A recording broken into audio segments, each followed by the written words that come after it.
नमस्कार दोस्तों, मैं नवीन बेरवाल और स्वागत आपका मेरे इस चैनल पर। दोस्तों, अभी पीएम मोदी ने हैदराबाद के सिकंदराबाद से एक चुनावी रैली में एक सब लोगों से अपील की है कि ये 5 पॉइंट है जो उन्होंने अपील की है। सबसे पहले मैं उनके ऊपर बात करता हूं, क्या क्या अपील की है।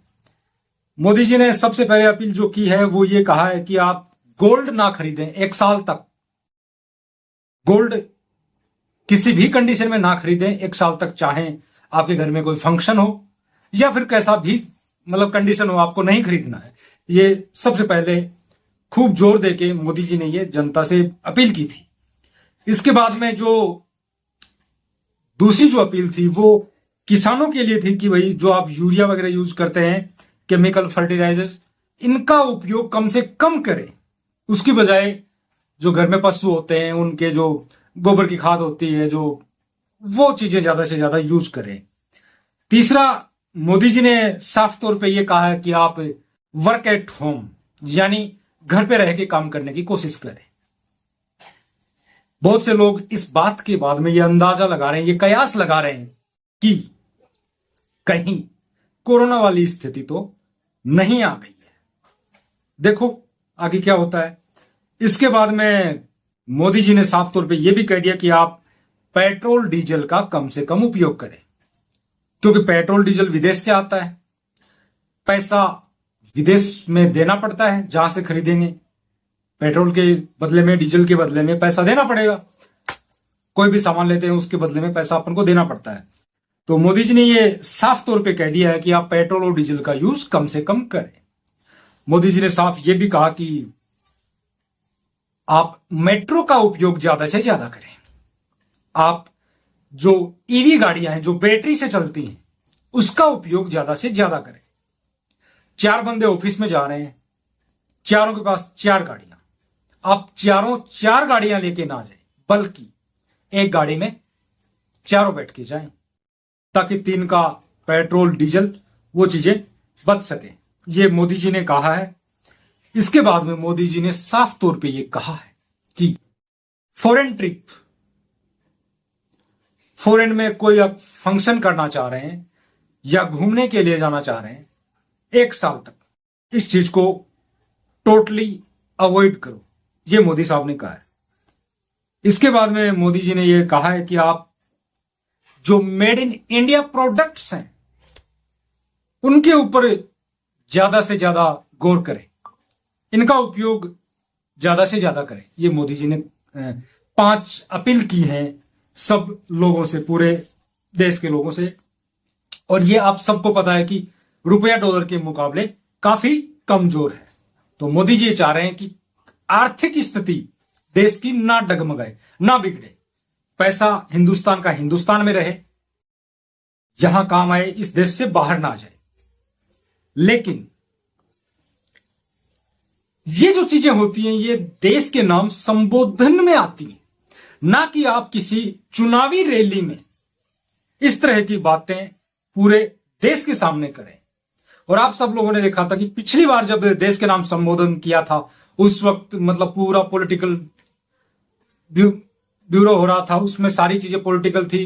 कोई देश के नाम, कोई वो पूरे देश को लेके कुछ जो संबोधन होता है ऐसा कुछ था ही नहीं उसमें। ये आप सब लोगों ने भी देखा था। और अब सबसे पहले मैं बताऊं कि सब लोगों के दिमाग में ये आ रहा है कि भाई आर्थिक संकट क्या आने वाला है, क्योंकि बातों से तो ये लग रहा है। दूसरा, 5 राज्यों में चुनाव हुए, अमेरिका, ईरान और जो इनका युद्ध चल रहा है इजराइल का, ये करीब 2-3 महीने से चल रहा है, फरवरी से। तो क्या ये जो युद्ध चल रहा था वो अभी तक निपटा नहीं है, हल्का नहीं हुआ, कमजोर नहीं पड़ा? क्या जैसे पहले चल रहा था वैसे ही अब चल रहा है? ये लोगों के दिमाग में ये सवाल आते हैं, ऑब्वियसली आएंगे। दूसरा, कि अभी 5 स्टेट में इलेक्शन हुए तो सब जगह इलेक्शन निपट गए, अब ये बात क्यों कही जा रही है? ये बातें पहले क्यों नहीं कही?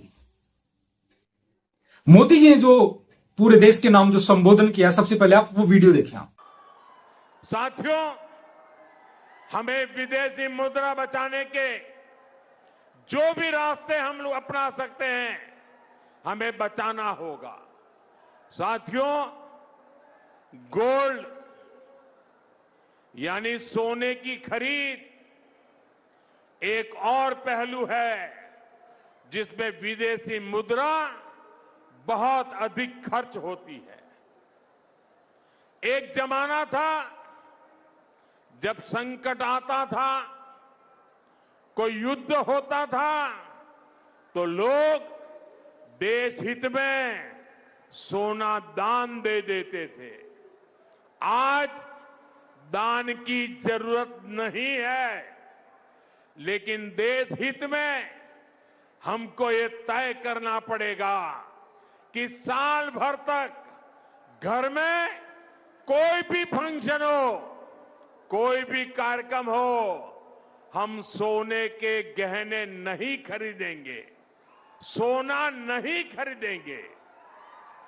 विदेशी मुद्रा बचाने के लिए हमारी देशभक्ति हमें चुनौती दे रही है और हमें इस चुनौती को स्वीकार करते हुए विदेशी मुद्रा को बचाना होगा। साथियों, ये समय एक और बड़े सबक का भी है। एक समय था जब हम कॉपर एक्सपोर्ट करते थे, लेकिन आज भारत के सामने स्थिति ऐसी बन गई कि अब हमें कॉपर को भी इंपोर्ट करना पड़ता है। हमारे देश में हड़तालें करवाकर कॉपर प्लांट्स को ठप करवा दिया गया और अब हालत ये हो गई कि हमें कॉपर बाहर से मंगाना पड़ता है और उसमें विदेशी मुद्रा खर्च होती है। इसलिए मैं ऐसे सभी श्रमिक समूह मजदूर संगठनों से भी कहूंगा कि हमें ऐसी बातों का जरूर ध्यान रखना चाहिए। भारत को आत्मनिर्भर बनने से जो भी कदम रोकते हैं, उनमें हमें दूरी बनानी होगी और जो लोग ऐसी साजिशों में जुटे हैं, उन पर भी कड़ी नजर रखनी होगी। मैं देश की अदालतों से भी आग्रह करूंगा कि ऐसी स्थिति आने पर देश हित में हमें कोई ना कोई रास्ता निकालने की तरफ बढ़ना चाहिए। साथियों, ऐसे ही खाने के तेल का भी है। इसके आयात के लिए भी बहुत बड़ी मात्रा में हमें विदेशी मुद्रा खर्च करनी पड़ती है। हर परिवार अगर खाने के तेल में खाने का तेल का जो उपयोग करता है, अगर वो कुछ कमी करे, मैंने बार बार कहा है 10% कम करो। अगर हम तेल खाना कम करें ना, तो भी वो देशभक्ति का बहुत बड़ा काम है। आप देश सेवा में योगदान दे सकते हैं और इससे देश सेवा भी होगी और देह सेवा भी होगी। इससे देश के खजाने का स्वास्थ्य भी सुधरेगा और परिवार के हर सदस्य का स्वास्थ्य भी अच्छा रहेगा। साथियों, विदेशी मुद्रा की खपत वाला एक और सेक्टर हमारी खेती है। हम बहुत बड़ी मात्रा में बाहर से केमिकल फर्टिलाइजर इंपोर्ट करते हैं। केमिकल फर्टिलाइजर खेती के कारण हमारी धरती मां को बहुत पीड़ा हो रही है। हमारे खेत बर्बाद हो रहे हैं। अगर आज हम अपने खेत को नहीं बचाएंगे तो भविष्य में फसलों पर भी खतरा आ जाएगा। इसलिए